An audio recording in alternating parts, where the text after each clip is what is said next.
नमस्ते दोस्तों। आज मैं आपको बताने जा रहा हूँ प्राचीन भारत से प्राचीन भारत से आधुनिक भारत तक में अभी जितनी राजधानी हुई उन सब के बारे में आपको विस्तारपूर्वक बताऊंगा। प्राचीन भारत कर लीजिए तो महाभारत काल का समय लीजिए तो उसमें जो भारत का जो राजधानी था वो इंद्रप्रस्थ यानी दिल्ली था। लेकिन बाद के समय जब आया यानी तब मगध काल यानी प्राचीन काल में आप आते हैं तो हरित वंश और सब में वो यानी मौर्य काल तक तो हमारे भारत का जो राजधानी था वो मगध यानी पाटलिपुत्र दिल्ली राजधानी रहा था, जो 1000 वर्ष तक रहा। यानी 1000 वर्ष तब तक मगध में हरित वंश, मौर्य वंश, नंद वंश, गुप्त वंश तक ये हमारा देश की राजधानी पाटलिपुत्र रहा।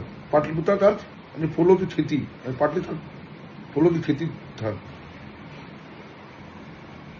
उसके बाद हमारे देश की राजधानी शिफ्ट होते कन्नौज हुई, जहाँ कन्नौज किस लिए प्रसिद्ध है, वो इत्र के लिए प्रसिद्ध है। 100 वर्षों तक वहाँ युद्ध होता रहा। उसके बाद के समय में जब मध्यकाल आया, मध्यकाल क्या सल्तनत काल यानी मुगलान वंश, तुगलक वंश, इस सब काल में हमारे देश का राजधानी कन्नौज से शिफ्ट होकर दिल्ली हो गया। 500-600 वर्षों तक यानी 1200 से 1757 ईस्वी तक हमारे देश का राजधानी दिल्ली ही रहा। लेकिन जब अंग्रेजों ने भारत पर कब्जा किया तो राजधानी शिफ्ट होकर वो कलकत्ता हो गया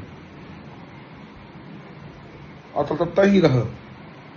वहां से उन्होंने राजधानी शिफ्ट 1911 ईस्वी में दिल्ली किया। शिफ्ट करने का मात्र रीजन ये था कि बंगाल जो था वहां विद्रोह का डर था। बंगाली लोग जो चेतना होता है उनका, जो बुद्धि चेतना होता है वो बढ़ा हुआ था। वहां 12 विद्रोह हो रहे थे, इसी वजह से उन्होंने वहां अपनी राजधानी चेंज की। और सन 1911 में जो दिल्ली दरबार लगा सम्राट जॉर्ज पंचम के काल में, वहां उन्होंने अपना राजधानी चेंज कर दिल्ली किया। उसी समय उन्होंने जन गण मन अधिनायक जय ही उसी समय गाया गया, जो रविन्द्रनाथ टैगोर ने गाया। जन गण मन में भारत कुल 7 राज्यों का वर्णन है। आज बस यहीं तक मेरा जानकारी, कुछ त्रुटि हो हमें बताने तक जरूर करें।